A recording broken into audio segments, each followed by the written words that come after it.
Colonel Rob Maness has a lifelong record of providing dedicated service to this nation. Having worked his way up from the enlisted ranks to full colonel, he served our country for more than 32 years. He has served as a bomber squadron commander, bomb disposal technician, Joint Chiefs of Staff Operations Officer, assisted the National Security Team with the campaign plan for the global war on terrorism. He authored the first theater nuclear war plan and served as the Vice Commander of America's largest airborne intelligence wing. Colonel Rob Maness is a true American hero.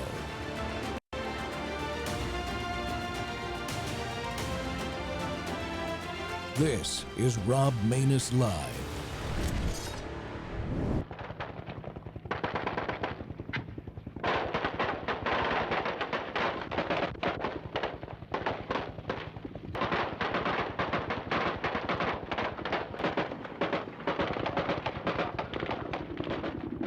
Through the barbed wire.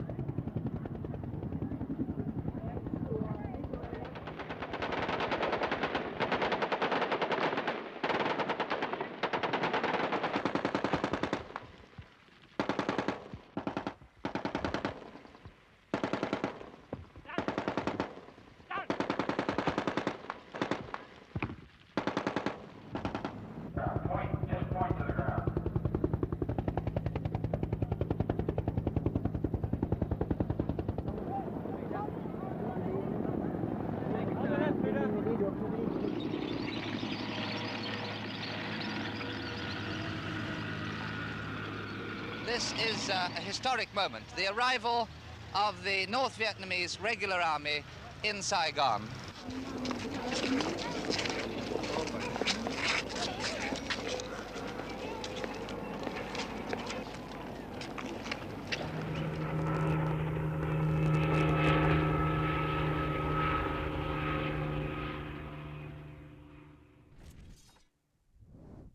Welcome back to the Rob Maness Show, folks. It's More War Monday again, and we're live on Worldview Tube and our X Spaces simulcast. Well, 50 years ago last week, the world watched in horror as the last American helicopter lifted from the rooftop of our embassy in Saigon. South Vietnam had fallen. But as my guest today will explain, this wasn't a military defeat. It was a betrayal by politicians in Washington who abandoned our ally after promising to stand with them. Dr. Rod Martin joins me today. In his recent essay republished on X, he reminds us of the full story. After the Paris Peace Accords under Nixon and Kissinger, America had achieved so-called, quote, peace with honor, unquote. South Vietnam was capable of defending itself with our promised support. That's a key phrase. But post-Watergate, a radical Congress cut military aid by over 75%.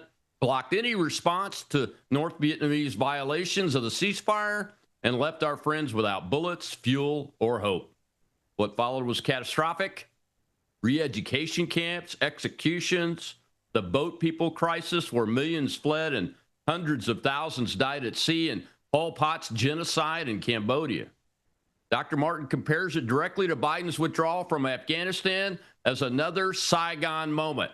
He also shares vital lessons from Richard Nixon's No More Vietnams about fighting to win, keeping commitments, and the dangers of weakness. Dr. Martin, welcome to the Rob Maness Show. It's great to have you with us today, sir, to help break down your essay, but most importantly, talk to America about why this history is important and what it means for us today. Well, it's certainly an honor to be here, and it's always good to see you. And yes, the fall of Saigon, of course, was 51 years ago, last week. It's just a cataclysm, just sad beyond words. I mean, if you can think about it as it is and not be moved to tears, something's wrong with you. You know, maybe you were educated in a public school or something like I was. You know, something's horribly off.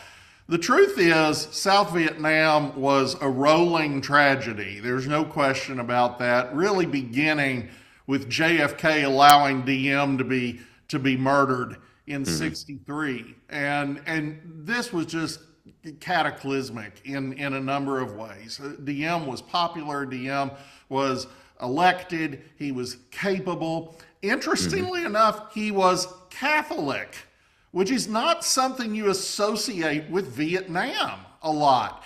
But it was very, very similar to the Protestant president of the Republic of China, Chiang Kai-shek, whom an earlier Democrat administration sold down the river. There was no need for China to fall. And yet we allowed that, in part in consequence to George Marshall's white paper in 1948. And then history repeats. And we find ourselves in Vietnam. We pull the rug out from under, literally and physically, Diem's government, which resulted in just a series of coups. And then Lyndon Johnson, in my view, foolishly sends 500,000 troops to Indochina. Well, Curtis LeMay had this. And as a former wing commander, you should appreciate more than most. Curtis LeMay understood what overwhelming air power could do. And hippies will frequently tell us that America dropped more bombs on North Vietnam than, all the munitions exploded in World War II, as if that's a bad thing. No, that was actually an incredibly beneficial thing. North Vietnam was doing everything in its power to subjugate its entire region. And it was a Soviet client. It was the Soviets who rearmed them after the peace in 1973 against the terms of the treaty. And so we're talking about potential Soviet domination of everything south of China, which it would just be horrifying. Think about the time we were living in. In that era, it's not just China that's getting 80% of its oil from the Middle East, or, 40%, I guess, right now. It's America. And we saw that in the 70s. We saw that with the energy crisis in 73 and 79. The Strait of Malacca matters. It's always mattered. Sunda and Lombok matter. They've always mattered. And you're talking about communist domination potentially all the way through Singapore. That's just not acceptable for the future of the West. And indeed, had that ever been achieved, there's a decent chance we would not have survived the Cold War. So it's not that Vietnam didn't matter. It's that Johnson's strategy was foolish. And LeMay got it right, and Nixon proved that in December of 72, with the result that we got to that peace with honor. We got to his goal of Vietnamization, so that the South Vietnamese are able and ready to defend themselves. And then we broke all our promises, because the Democrats in Congress cut off even so much as bullets and gasoline for South Vietnam's Jeeps. So we spend 8 years in theater. We lose 58,000 American souls. We tear the country asunder, and then we hand a free country, perhaps not as free as Texas, but a lot freer than China under the Cultural Revolution. We hand it to the communists, and with it, Laos and Cambodia, and just as easily as not could have been Thailand and Malaysia and Singapore and Burma. So a catastrophic self-inflicted wound, and the human cost is even worse. Yeah, it's really a Holocaust, isn't it? It was. Rod. I'm glad you mentioned General LeMay. I got to meet him when I was a lieutenant. I won the bombing competition as the best navigator in my SAC squadron. Awesome. That year. He was in a wheelchair by then and wasn't talking a lot, but he did say congratulations. But I've studied him all of my life and studied this concept of air power and naval power and campaigns. And I want to get into the Iran thing here towards the end of the show and the Afghanistan thing. But I didn't realize that Kennedy had green-lighted Diem's fall and his assassination. I didn't realize that. That's new information for me. It's a somewhat controversial point, to be fair, but because he didn't order a hit. That's not what happened. He just communicated very clearly, and not shockingly at the State Department's insistence, that we would not mind if a coup transpired. Well, Well, okay, they immediately shot DM and his brother. Yeah. 10 minutes later, they're gone. And there's wow. no way JFK isn't responsible for this. You Mhm. know, I went to law school. I haven't practiced in a long time. You know, after I went, and helped do PayPal, I have decided to have a different and better career. But, in law, we talk about these things, and the truth is, he knew or should have known the consequences of what he communicated. It is a much bigger and more malevolent mistake than the State Department communicating that South Korea was outside of the area of America's interests in 1950. And it had very direct, very immediate consequences to good men, not perfect men. Let's make no mistake, the charges of corruption in South Vietnam were legitimate, maybe overblown, but legitimate. This was not exactly, again, Florida, but we have to have perspective, much as we have to about the Shah in Iran. This is a country that, by the standards of Western democracy, is relatively primitive. They don't have long-standing democratic institutions going back to Magna Carta or the Glorious Revolution or the English Bill of Rights. They're learning as they're going. They are overcoming ancient tyrannical tradition. And it takes time. Also, DM may have been a Christian, but his people weren't. So you have a very different worldview in play, and DM, like the Shah a decade later, doing his best to bring his country into the modern world, and we aborted that there, we aborted it in China, we aborted it in Iran, and each time there's exactly one group of people responsible. It's the same leaders of the Democratic Party again and again and again. It's very interesting because, and we'll see a clip from President Nixon about the Peace with Honor thing, but it's been Republican presidents that have ended up having to come in and pay the price after the debacles created by a series of Democrat presidents, Kennedy and LBJ, then Nixon, then Carter has to, and Ford and Nixon have to deal with it. And then Carter comes in, and then Reagan has to come in and deal with the Iranians, and on and on and on. I don't think people really have a full understanding of that issue, but that's what's been happening, isn't it? The Democrats love our enemies, and they just give them everything every time. Again, China, total debacle, which resulted in the Korean War and the Vietnam War and the problems that we're still having today.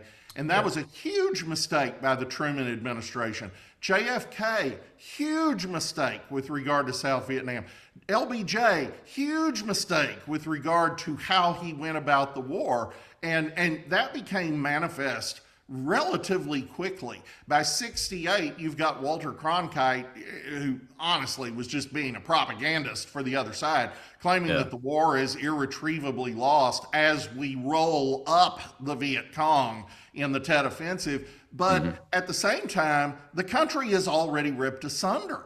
So yes, Nixon has to come in and fix it, and Reagan has to fix the debacle of the 70s. And it changes a little bit when you get to George W. Bush, and I did support what he was trying to do in Iraq, and I don't want to be too harsh on him, but the neoconservative model is a little too proactive to work, because the American political system will not support that kind of long-term engagement. It just won't do it, and we learned that in Vietnam, and then we doubled down on it in Iraq and Afghanistan. And I want to say, to Bush's great credit, people don't realize this. They think we lost in Iraq. The truth is, Iraq is a functioning democracy. It's not super free, but on the other hand, you could say that about Canada and Great Britain just at the moment. Britain actually imprisons 10 times as many people for speech violations as Vladimir Putin. So, we're having a democratic crisis throughout the world. But Iraq actually worked. It just took a while. Afghanistan probably could have worked, but it was a longer term commitment than a country that has elections every 2 years can sustain. And that's the failing in neoconservatism, which I would distinguish very, very plainly, not just from Nixon and Kissinger's realism, but from Reagan's what I would term moral realism, which has the same aims in some respects as the liberal internationalists. Wants a democratic world, wants a better future, but understands the limits of American power. So, Trump has been a tremendous corrective on all of that. And of course, Afghanistan didn't have to fail. That was a choice by the Biden team. None of these have had to fail, to be honest with you. Not at all. And I think Iraq probably could have come out better had we done it better. But I mean, war is war. That's why it's such a very important decision when you decide to go into it. We got to take a break, Dr. Martin. When we come back from this commercial, we'll talk. I want to talk about President Nixon and Kissinger and the betrayal of the American military in Vietnam as we move forward with this discussion. We'll be right back with Dr. Rod Martin.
Good evening.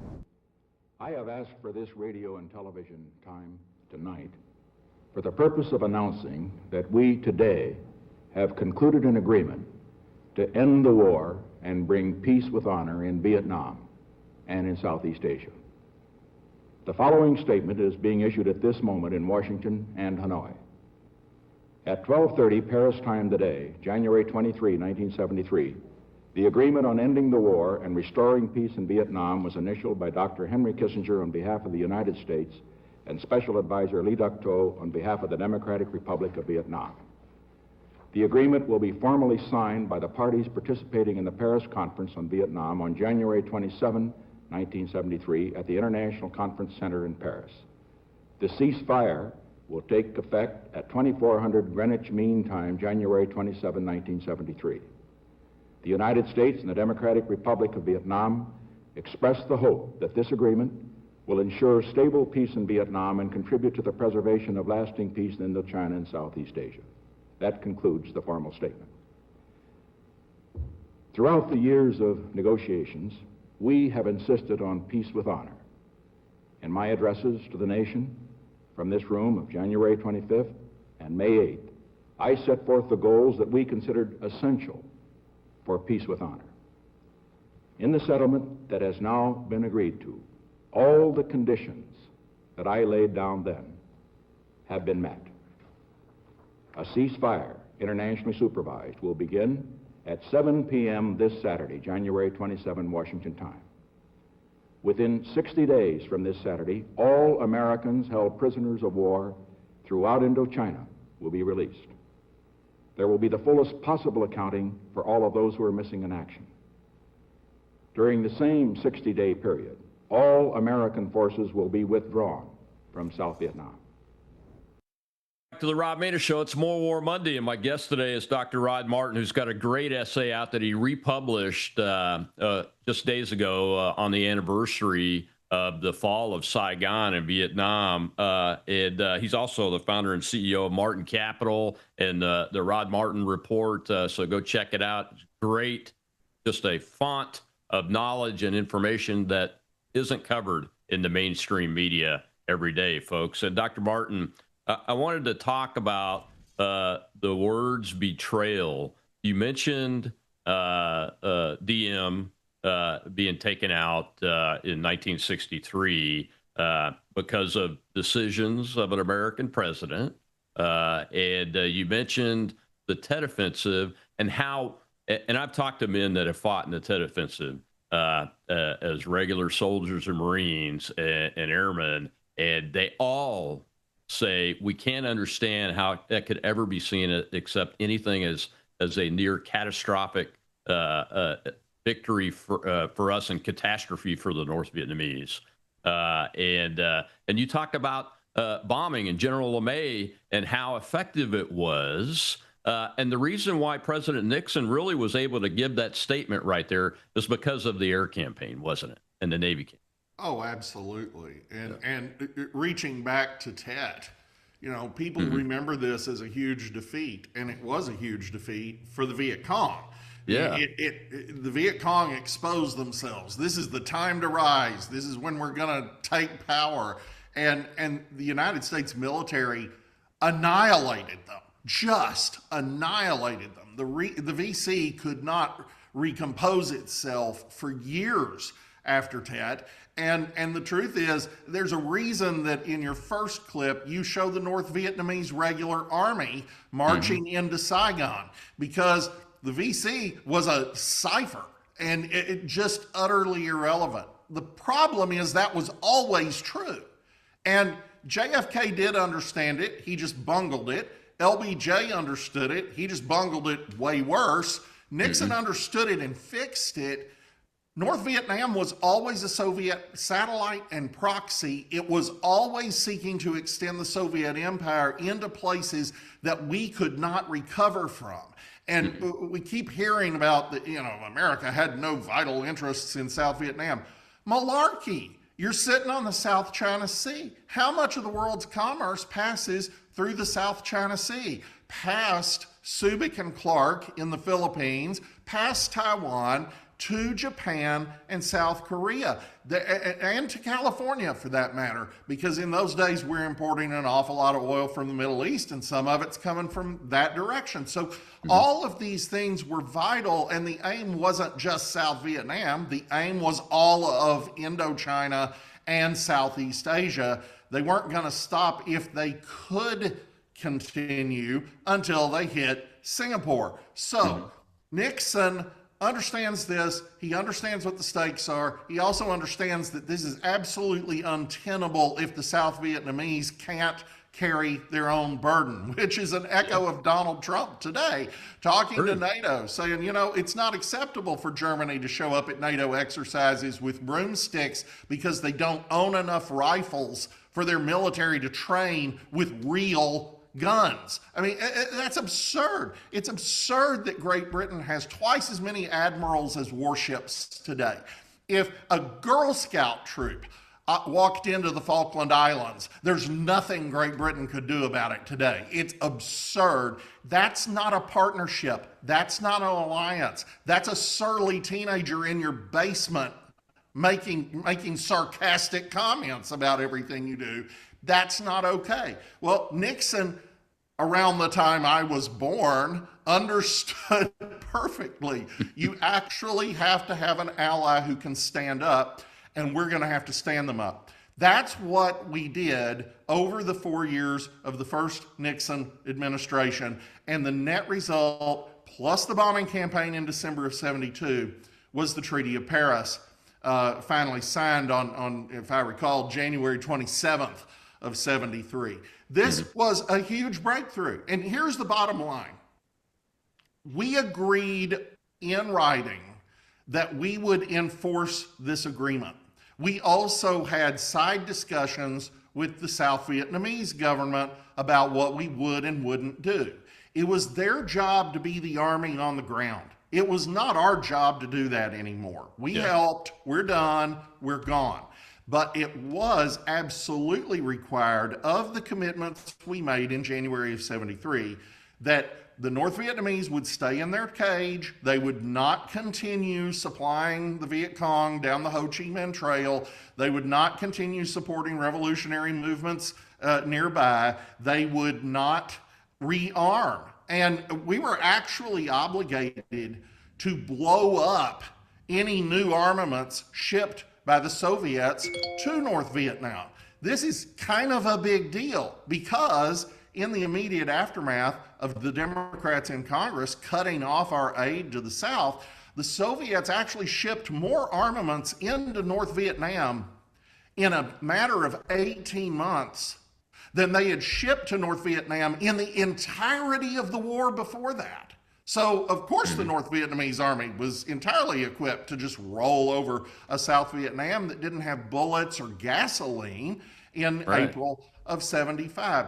Nixon signed a treaty that solved these problems. It was to be backed up with that American air power, that strategic air command that you served so brilliantly in, and really on a Curtis LeMay model. You know, we're going to do from the air what a previous generation might have needed to do from a technological standpoint with boots on the ground, but we really don't have to here. We're just trying to maintain the status quo and disrupt their ability to become a problem again.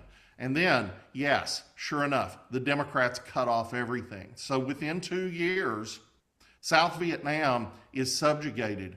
Millions in re-education camps, which is, our nice version of concentration camps that the communists prefer. A third of the Cambodian population murdered in under 3 years by a man that the hippies in this country referred to as the George Washington of Cambodia.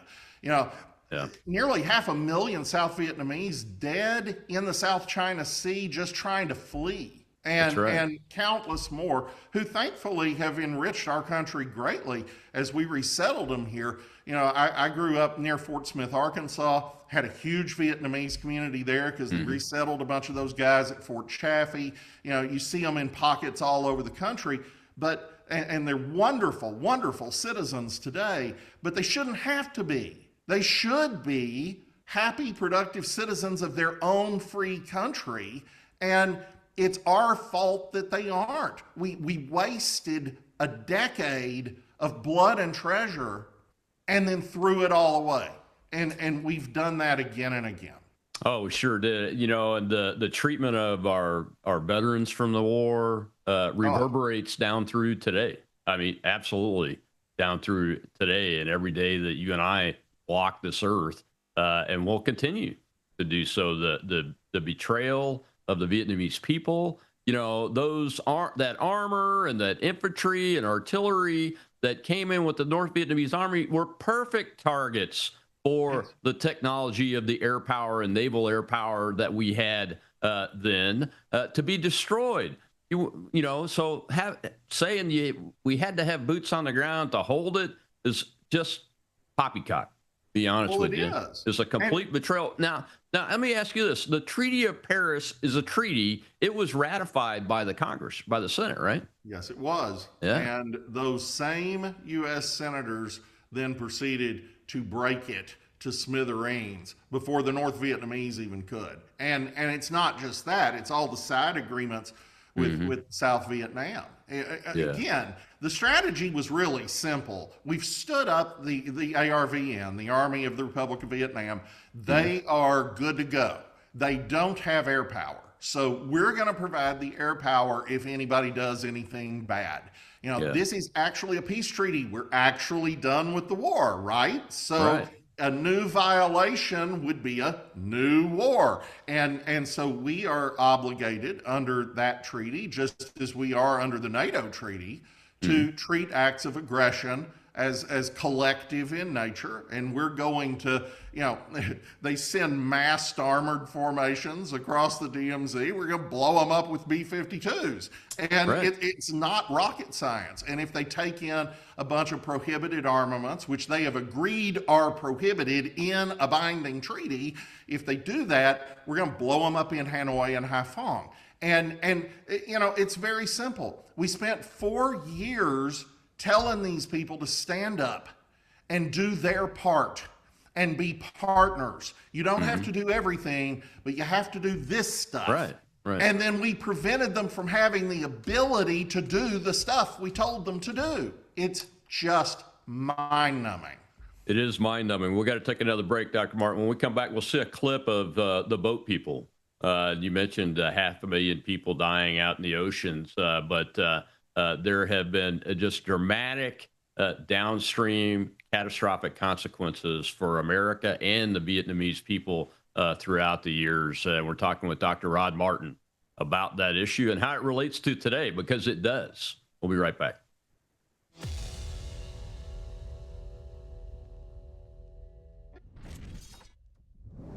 News is moving faster than ever, and so are we. Worldview Tube brings you 24/7 live stream coverage and now real-time alerts when it matters most. Once you have the Worldview Tube app installed, exit the app and navigate your way to Settings. In Settings, locate the tab labeled Notifications. Select the Notifications tab. Scroll down until you locate the Worldview Tube app icon. Select the tab, and here you can turn on and customize your notification experience for the Worldview Tube app. News doesn't wait, and neither should you. Turn on push notifications to stay informed. Every headline as it happens.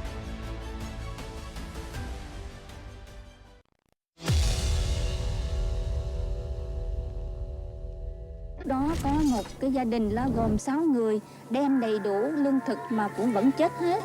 Since the change of government in southern Vietnam more than 10 years ago, over 500,000 Vietnamese refugees have attempted to cross the South China Sea in the hope of finding asylum in a new country. Unknown numbers have perished on the way, either drowned at sea, attacked by pirates, or dying of thirst, starvation, and exposure. Từ lúc đó chúng tôi rất là tuyệt vọng, không còn cầu cứu ai nữa. What is the news from the mainland? Is there anybody on board who lived in my village? Do you have any news of my relatives and friends? Previously uninhabited, this island was soon crammed with 50,000 people. Since the exodus of Vietnamese refugees began, some 60,000 refugees have been rescued by commercial shipping. Of course, nobody knows how many took the risk and did not survive. Welcome back to the Rob Maynard Show. We're live on Worldview Tube and our X Spaces simulcast. And my guest today is Dr. Rod Martin, who is a great American. And you can find him at the Rod Martin Report on Substack. And he has a great essay that was republished actually last week about the fall of Saigon and Vietnam and why it's important for us to understand that whole process, the war itself, what happened at the end, and how it relates to everything that has come after it from a military and strategic, geopolitical strategic perspective, and how the United States interacts with our allies and our adversaries. And Dr. Martin had to show that clip because on May 2nd, on Saturday, I got to spend a few minutes with a man named Hung Cao, who's the acting secretary of the Navy for the United States Navy. And he was a child on one of those boats.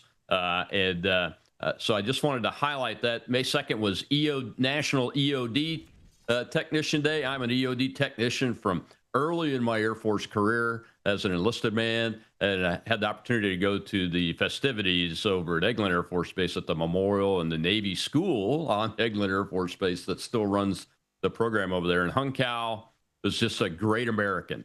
But he spoke to us about the trauma that he has been through his entire life, not just his combat time, and how he and his family have had to deal with his disabilities in that regard. So it's very important we talk about the great Vietnamese Americans that are contributing to our society. But it's also very important for us to understand what went wrong from the U.S. government's perspective, so that we can prevent that kind of really catastrophe from happening again, isn't it?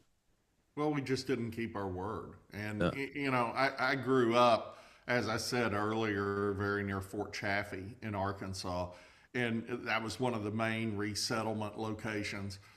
We got Cuban boat people about 5 years later, and that was part of why Bill Clinton lost his reelection as governor in 1980, his only loss other than his first congressional race. And he was just very, very foolish in his handling of that. But the Vietnamese situation went much better. And those folks have integrated into the community. Of course, they've moved all over the country, but there's a significant Vietnamese community in the neighboring city of Fort Smith to this day. And just being around them when I was a small child, actually, and when they were fresh off the boat, was really a searing experience. It was just so tragic. These were good people. These were people who really, in many cases, had significant careers in their homeland. They had, doctors and lawyers and all kinds of different things. And here they are with nothing but the shirt on their back. And it's for no good reason at all. It really is. And I used the term boat people a minute ago, but these people didn't have boats in most cases. Can you imagine the horror you must be facing if you're willing to put your family on a makeshift plywood raft and just launch off into the South China Sea with no idea of if there's going to be any ship come by? What are the odds? The South China Sea is not some placid lake in the woods. It is one of the choppiest bodies of water on Earth, and it's big. And these people are literally fleeing the communists with no hope of being rescued. They're just going off into the water randomly and hoping an American aircraft carrier or a freighter or something might find them. They don't have radios. They don't have anything. And it's mind-boggling to imagine what prompts that. But then we saw what prompted it. Their predictions were correct. What happened in South Vietnam after the conquest was simply horrific. You called it a Holocaust earlier, and you're exactly right. And then there's an infinitely greater Holocaust that happens in Cambodia contemporaneously. The Khmer Rouge actually murdered a third of their population in under 3 years. It was so morally shocking that the North Vietnamese invaded to stop the slaughter. I mean, how bad can you get? So it was just a terrible situation. It was entirely preventable. It was entirely our fault, and it didn't require us having an American army in Indochina for the rest of the time. It just came down to, will we keep our word? And we couldn't manage that for 6 months after the treaty, and it all unraveled. Yeah. Yeah. Today, when we look at that area today, Dr. Barton, do you see an ability for the United States to have a positive impact and at least neutral and economic relations with the North Vietnamese government, the Cambodian governments, and those kind of folks? Well, Cambodia is a much better place now. And, they have a reasonably decent tourist industry. They've had an armed conflict recently with Thailand that the president did a masterful job of brokering a truce in.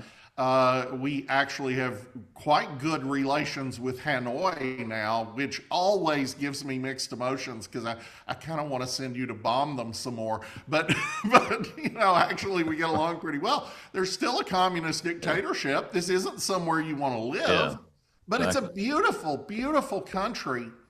And, with amazing beaches and this incredible, diverse and talented people. And they are becoming an economic powerhouse. And we can do a lot of good in tandem there that I believe can move them toward freedom over the next couple decades. I think they're headed in that direction, at least to some degree now. And the president is clearly very committed to that trajectory, just not committed in the way of sending 250,000 troops to occupy Hanoi forever, or something we might have done 25 years ago. So I think there's a lot of hope in the region. Certainly the communists did not actually overrun Thailand, did not overrun Malaysia, did not overrun Singapore. And we just signed a tremendous defense agreement with Indonesia, which is remarkable. Correct. Another pillar of the non-aligned movement, like India. And what it effectively does is it enlists the brown water Indonesian Navy as sort of the Indonesian National Guard, and we can further block the straits if we need to. If we get into a war with China, we can strangle them in very short order with control of those straits. So it's the exact opposite position that the Soviets were trying to create at that time. And, the Philippines are going well. Actually, you put out an interesting thing that I think came from Nikkei on the renaissance in U.S.-Philippine relations in the last year. And, the Taiwan arms deal, glorious, sending them HIMARS, sending them howitzers, all the things you need to blow up, landing craft in the water. Japan is rearming in a positive way and making themselves available for Taiwan's defense. This nuclear submarine deal we have with South Korea in some ways is even better than the one we just struck with Australia, because the South Koreans are actually going to build nuclear submarines in Philadelphia. And in the process, they're going to increase our ability to build nuclear submarines here domestically by about 50%. So the entire security architecture from New Delhi to Tokyo is just transformed in, honestly, a single year of an administration with vision for that. And my hopes for it are both significant and highly optimistic. Yeah, it's pretty incredible. But you've probably seen that I talk a bit with a guy named John Conrad and some other, He's and awesome. my friend Captain James Fennell, who I went to Air Command and Staff College with. We discuss choke points, the key choke points around the world quite often, especially in the context of the Chinese Communist Party, just as you have discussed and written about. And the choke point effort is the key foundation of the president's peace through strength strategy that Elbridge Colby is just masterfully documenting and implementing, isn't it? Yes, it's extraordinary because, look, the U.S. Navy is the most potent military force on the planet. And I apologize to my Air Force friends when I say that. I'm sitting here, you mentioned Eglin. Eglin's right across that bay from me. We've got the EOD guys over yonder. And oh my goodness, what the U.S. Air Force can do is unparalleled in human history. But the Navy can absolutely close the Strait of Malacca and the Strait of Sunda and the Strait of Lombok and the Strait of Hormuz and all of the other choke points that matter. And of course, Trump started that process with the Panama Canal, kicking the Chinese out of the ports they held on both ends of the canal. I mean, we were looking at potentially you elect another Joe Biden and we have a Chinese naval base in Venezuela, maybe in Cuba, and they've got control because they've got control of the canal. All of this is mind-numbingly stupid, and Trump has overturned it in just record speed. There's nothing like it in history.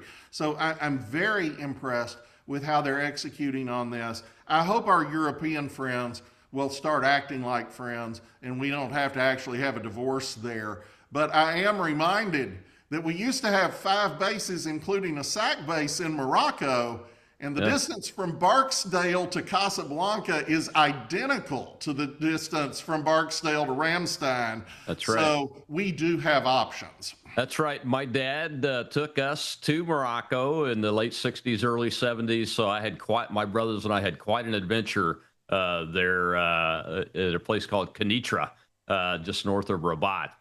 And they are very good allies. I played baseball with the current king when I was 11 years old down in Rabat at an exhibition game. And they love Americans. And I would love to see us get back in there and reestablish our bases there. And man, if they want somebody to help volunteer to do it, I'll do it without pay.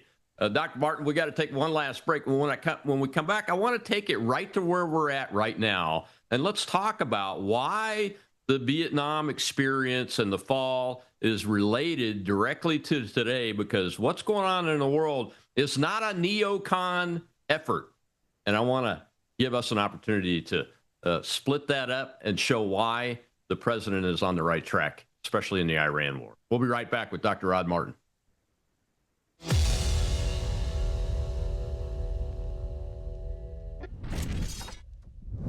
You woke up with a sore throat and a low-grade fever. You know you are getting sick, so here's your choices. You can get sicker and miss work, try to see a doctor this week, or sit hours in a crowded waiting room at urgent care. I have a smarter option for you. Open your medical emergency kit. Match your symptoms to doctor-recommended prescription in your booklet and take the right meds now and get well faster. This is not a first aid kit. It's like having an urgent care in your home. It includes doctor-prescribed medications to treat over 39 medical issues like respiratory infections, strep throat, pneumonia, UTIs, and more. No waiting to see the doctor and no standing in line at the pharmacy. It's right here. Every home should have at least one medical emergency kit, and here's how to order. Go to worldviewhealthcare.com. Your kit to treat dozens of common and serious illnesses is rushed to your door. worldviewhealthcare.com. That's worldviewhealthcare.com.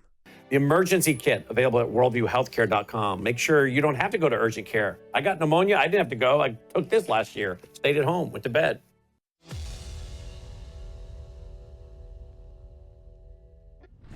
Hey, Becky. Well, there are scenes of panic and pandemonium at Kabul airport today as desperate people pour onto the runway trying to flee the country in what can only be described as a chaotic exodus. Now, people are literally clinging on to U.S. military aircrafts as they try to take off. The U.S. is in charge of the airport there, but their focus is on the evacuation of American personnel. As far as commercial flights go, it's a disorderly mess with little security, and the commercial flights are currently not running. We know that as of last night, the U.S. military had flown around 500 embassy personnel out of the country on military aircraft. They're working up to a capacity of several thousand out per day, but they won't have that capability for a few days to come. As for the Afghans that have worked in various roles for the U.S., it's going to be a much tougher journey to get out of the country. As I mentioned, commercial flights are problematic. Thousands of Afghans are stranded at the airport with their suitcases and whatever other belongings they could muster together.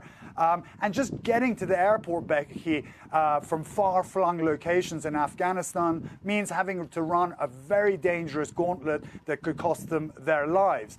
There are also reports that NBC News can't confirm that 5 people have been killed at the airport. It's unclear under what circumstances. It could have been gunfire, it could have been a stampede, but it's so chaotic there. The details.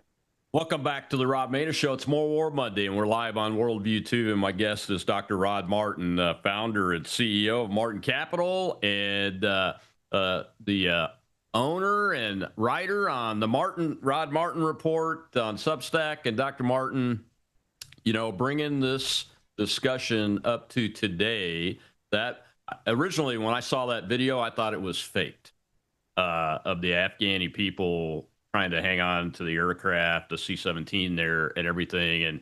And we don't have to dive real deep into it, but I see this as a very, very almost identical betrayal by America of these people, the same way we did the Vietnamese by leaving the way we did when we had a plan that the current president had put together and it was put on the shelf.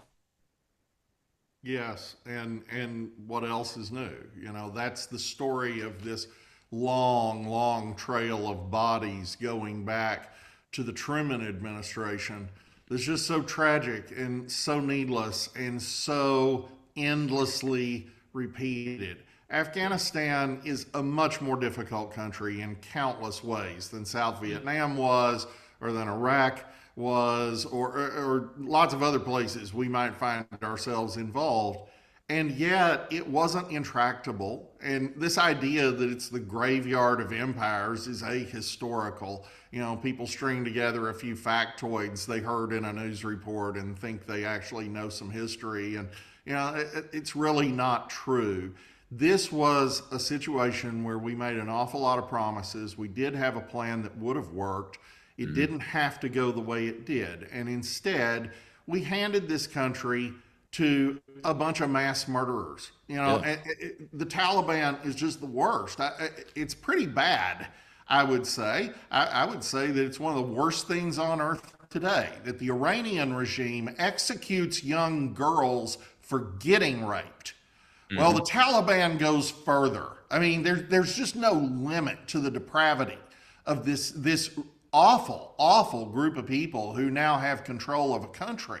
It's so bad that they were counting on Chinese Belt and Road Initiative money to come in and develop the country. And of course, they'd skim off the top. And the Chinese, all these years later, have been largely unwilling to do that because they just see them as a bunch of bandits. Now, Afghanistan is rich in resources, and I have no doubt that the Chinese military would have zero compunction about cracking enough heads to make their investments pay off. And they think it's too much trouble because of the Taliban. So can you imagine being a young teenager living under that and being educated, if at all, by that regime's schools? This is a horrible, horrible future for them. And like we see in Iran, you know, where you've got all these pictures and video clips of a very modernizing country in the 70s that is suddenly plunged into darkness. There are a lot of those pictures of Kabul in 1970.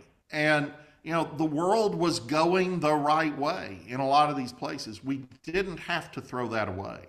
That's right. That's right. We didn't. They've even attacked the Pakistan people. Yes. And are getting responded to by the Pakistani armed forces, which I'm so glad the Pakistani armed forces is doing that, because I know what the Taliban want. They want those nuclear weapons. Yes. And they'll do whatever they can to get them because they see what's happening with Iran. And that's why the Iranian terrorist government is trying to keep what they have and continue to build on that.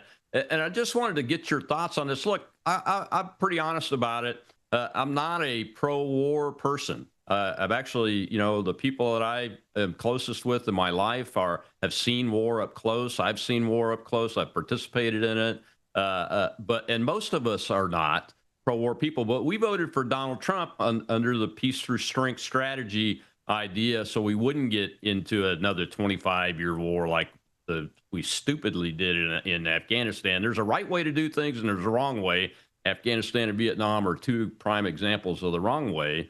But this president is trying to end a war, in my view, that's been going on since I first put on a uniform at age 17 in 1979. And that is a good way. And this air and naval campaign has been masterfully done and continues to be masterfully done, even though the president has opened up a very sliver of a window for somebody with some sanity inside Iran's government to step forward and let us end it by giving up their nuclear material and agreeing to never come into the Straits of Hormuz again. What are your thoughts on this whole thing?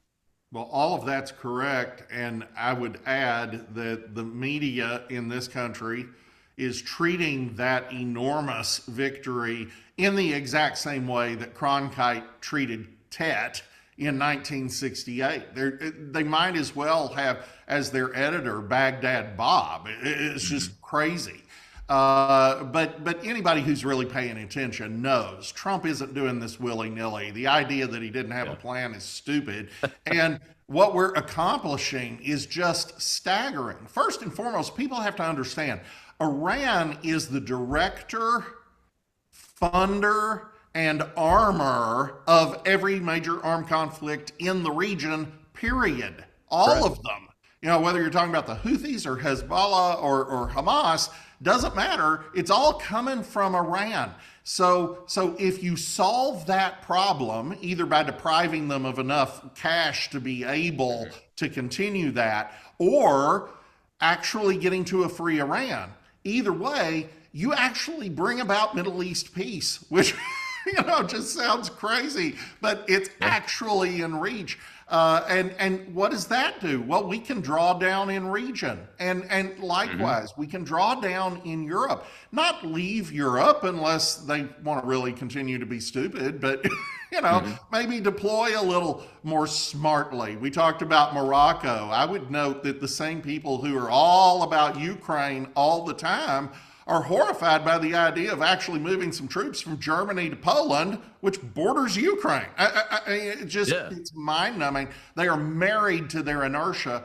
And we have an opportunity here with Iran that I think we demonstrated exceedingly well in the final 2.5 weeks of the campaign before the ceasefire, which is the ability to actually take out these IRGC thugs in the streets one by one with drones being remote controlled from Nevada. I mean, there's nothing like it in the history of war. So if you're able to do that, then no, you don't need boots on the ground. You just have to degrade the regime's capabilities sufficiently that the people are not safe, but safe enough to rise. And I believe we can get there. I don't know. No one's ever tried this, so we'll find out. But it's worth a try. And even if we fail, we have eliminated Iran as a major enemy from a military perspective, from the ability to project power, from the ability to harass shipping. When this is over, they won't have that anymore. And that's going to have direct consequences for the price of oil, because if you take off the risk premium that's been applied to anything that flows through the Strait of Hormuz for most of our lifetime, you know, that makes a big difference for global economy, and poor people become wealthier and everything gets better. These things are about healing the world. And Donald Trump is not a neoconservative. He doesn't think that American power directly applied with boots on the ground and an occupation are the way to handle everything. But that doesn't mean he doesn't share the goals of freedom.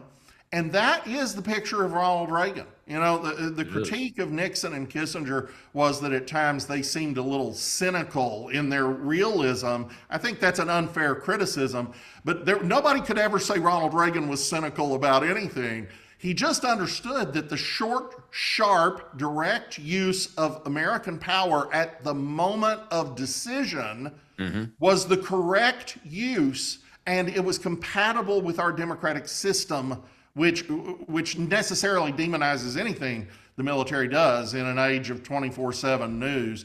So Reagan got it. And Reagan also got that if you deprive the enemy of the cash to continue their war, they collapse. And that's exactly what he did to the Soviet Union by pushing up what they had to spend through an arms race while collapsing the price of oil with King Fahd in Saudi Arabia to deprive them of hard currency earnings.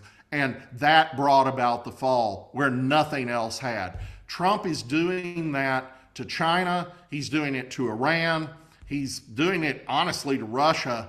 And when the Iran conflict is over, Putin better be ready to deal or it's going to get bad.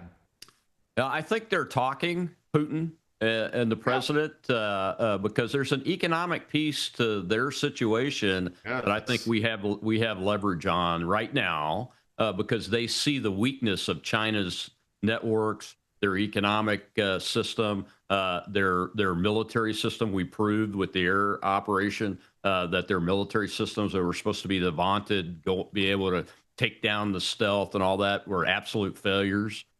So I think you're right there. But the key thing is the blockade. Iran's IRGC losing $500 million a day, and they can't pay their people.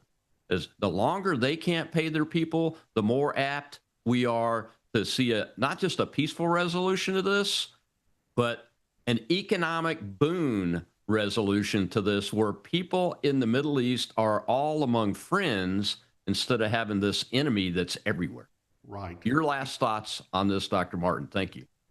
I think we're moving into a more obviously American century than we could have imagined in what we called the American century.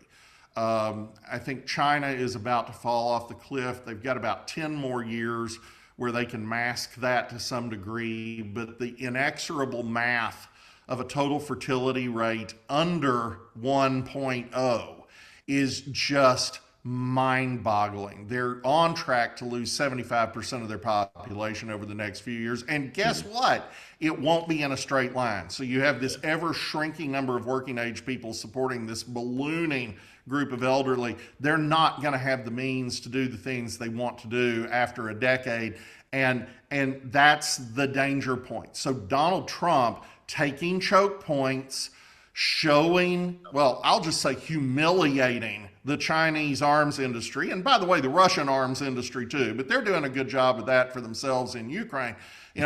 Cutting off their sources of supply of cheap energy from Russia and Iran and Venezuela, eliminating their allies, putting them in a box. Exactly. You only have to make it work for about a decade, and they're not going to be able to do the things that they wish to do toward Taiwan or Siberia or whatever.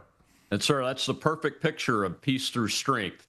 You don't have to go to war with people. You just got to be able to, you got to be strong enough to give them the decision to not do these kinds of things. President Washington said that, and every smart president on down the line should have been able to grasp onto that concept. But we have one now, Donald Trump, that's implementing it. And I appreciate you being with us today, sir. Thank you very much. It's great to be here. And you can find him on X at Rod D. Martin. Go follow him, guys, because this man, you have to read what he's putting out. And you see him on TV a lot on Real America's Voice and those kind of programs, too. And hopefully here again one of these days soon. Tomorrow's Training Tuesday. And don't forget, this is Armed Forces Appreciation Month. Pray for your veterans. Reach out to them and do a buddy check. Make sure they're okay. I'll see you then.